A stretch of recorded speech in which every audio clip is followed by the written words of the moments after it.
নাটকে কি চরিত্র? নাটকের নাম রিলেশন, আর ক্যারেক্টার আমি যেটা প্লে করছি অনিতা।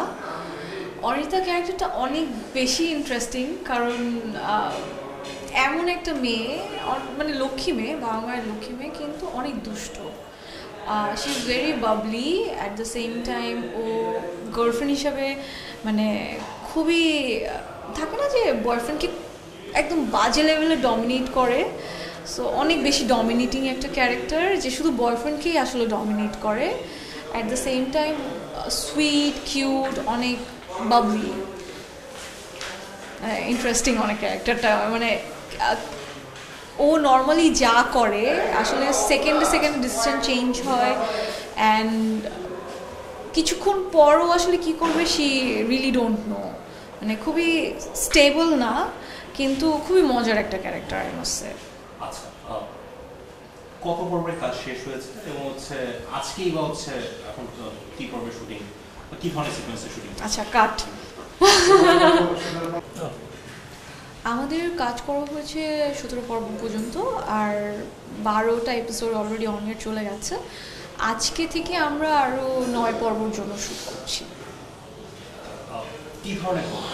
যদি আমি এটা ওনাকে প্রশ্ন করবো, তারপর আপনাকে প্রশ্ন করবো, কি ধরনের গল্প এবং শিক্ষণীয় কোনো রকম কোনো কিছু আছে নাকি? পুরোটা না নাই বলবেন গল্পের? গল্পটা আমি আসলে খুব শর্ট করে বলবো, কারণ ধারাবাহিকের গল্প আসলে স্পেসিফিক্যালি ওইভাবে শেয়ার মানে বলা যায় না ডিটেইলে। গল্পটা অনেক অনেক সিম্পল, অনেক অ্যাজ ইউজুয়াল, বাট অনেক ইন্টারেস্টিং। শিক্ষণীয় ব্যাপার আমি বলবো, প্রত্যেকটা মানুষের লাইফেই যা ঘটে বা যা হয়ে থাকে, কোনো না কোনো কিছুর মধ্যে কোনো কিছু শেখার আছে নতুন।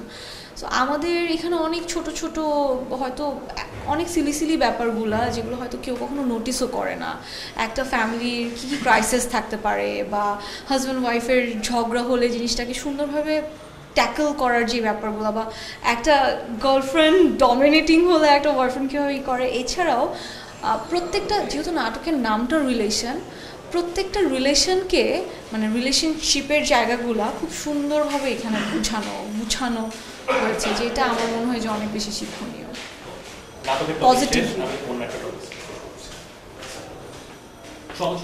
চলচ্চিত্র এবং নাটক, ছোট পর্দা এবং বড় পর্দা, বড় পর্দা আপনি কাজ করেছেন, তো সেটাকে আসলে কিভাবে দেখছেন? ছোট পর্দা অনেকে বড় পর্দায় যাচ্ছে, স্পেসিফিক আপনার কাছ থেকে আমি যে ইন্টারভিউটা করবো সেই ইন্টারভিউটা আমি অন্যদের কাছ থেকে করি, যারা ছোট পর্দায় কাজ করছে এবং বড় পর্দায় কাজ করছে। ব্যাপারটা আসলে কিভাবে দেখছেন, এবং ছোট পর্দা এবং বড় পর্দায় আসলে ব্যাপারটা আপনাদের কাছে কিরকম? কোয়েশ্চেনটা যেটা আমার কাছে ঠিক ক্লিয়ার না, ব্যাপারটা মানে ডিফারেন্সটা কি বা কেমন ফিল করে? বড় পর্দায় যাওয়ার ইচ্ছা, ও আচ্ছা আচ্ছা। না, আমি জিনিসটাকে অনেক পজিটিভলি দেখি, কারণ একটা সার্টেন টাইম ছিল যখন আসলে আমাদের অডিয়েন্স যারা, ভিউয়ার্স যারা, আমাদের অডিয়েন্স যারা ছিল, তারা ছোট পর্দা থেকে বড় পর্দায় কেউ কাজ করতে গেলে জিনিসটা পজিটিভলি নিত না। বাট নাও এ ডেজ যেহেতু কম্পিটিশনস অনেক বেশি, টিভি চ্যানেলস অনেক বেশি, অ্যান্ড আমাদের ফিল্ম ইন্ডাস্ট্রি অনেক ভালো করছে অবস্থা, সো সবাই না খুব ইজিলি সুন্দর মতো অ্যাকসেপ্ট করে নিচ্ছে আমাদেরকে। সো এই জায়গাটা থেকে আমার কাছে মনে হয় যে অনেক ভালো ব্যাপারটা। ফিউচারে যদি পরবর্তীতে আরো কাজ করে বা কাজ করার সেটা কি চলচ্চিত্র নিয়ে যেহেতু চলচ্চিত্র বড় পর্দা বলে সবাই, বড় পর্দায় আসলে অফার তো আসছে, বাট আমি আসলে নিজেকে আরও অনেক বেশি গুছিয়ে, অনেক বেশি প্রিপেয়ার করে কাজ করতে চাই বড় পর্দায়, কারণ মানুষের আসলে শেখার শেষ নেই। অ্যান্ড আমি যে দুটো মুভি করেছি, আমার কাছে মনে হয় যে এরপরে আমি যদি কোনো কাজ করি, আমার অবশ্যই এই দুটার থেকে অনেক বেশি বেটার হতে হবে, কারণ আল্লাহর রহমতে আমার অডিয়েন্সরা আমাকে খুব নাইসলি রিসিভ করে নিয়েছে বড় পর্দায়।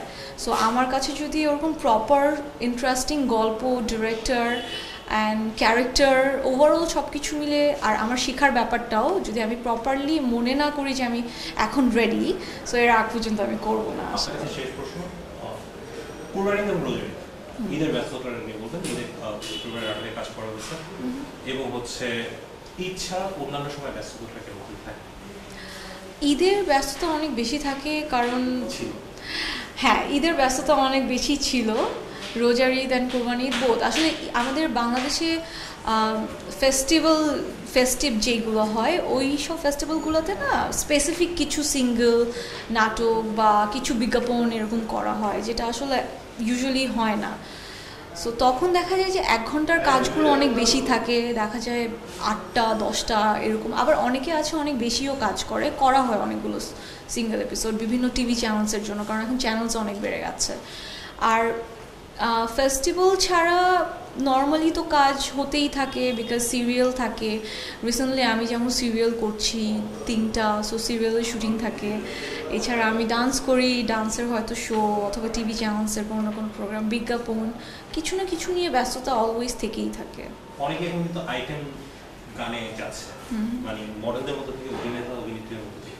সেক্ষেত্রে আপনার কাছে যদি কোনো না, আমি আসলে আইটেম সংটাকে আমাকে যদি কেউ বলে আমি ডেফিনেটলি করবো না, বিকজ আমি আসলে আমাদের বাংলাদেশে হচ্ছে আমার কাছে যেটা খুব পজিটিভলি মানে একটা জিনিস আমি বলবো যে আমরা যদি এখন ইন্ডিয়ার সাথে কাজের কম্পেয়ার করি, ইন্ডিয়ার মানুষের মেন্টালিটি আমাদের মেন্টালিটি সেম না। বাংলাদেশের মানুষ অনেক বেশি কনজারভেটিভ, যদিও তারা এখন অনেক ফাস্ট হয়েছে, তারপরে যেহেতু এটা একটা মুসলিম কান্ট্রি, সো আমাদের আসলে সব কিছু মানে একটা সার্টেন লেভেল পর্যন্ত করা উচিত, কাজ ভালো হওয়ার টেন্ডেন্সি থাকা উচিত। বাট দ্যাটস ওয়াই যে আমার আইটেম সং করতে হবে আমি এটা করি না, মানে আমি আসলে আইটেম সংটাকে প্রেফার করি না। অ্যান্ড আদার্স এটা কীভাবে দেখছি আমি জানি না। Thank you.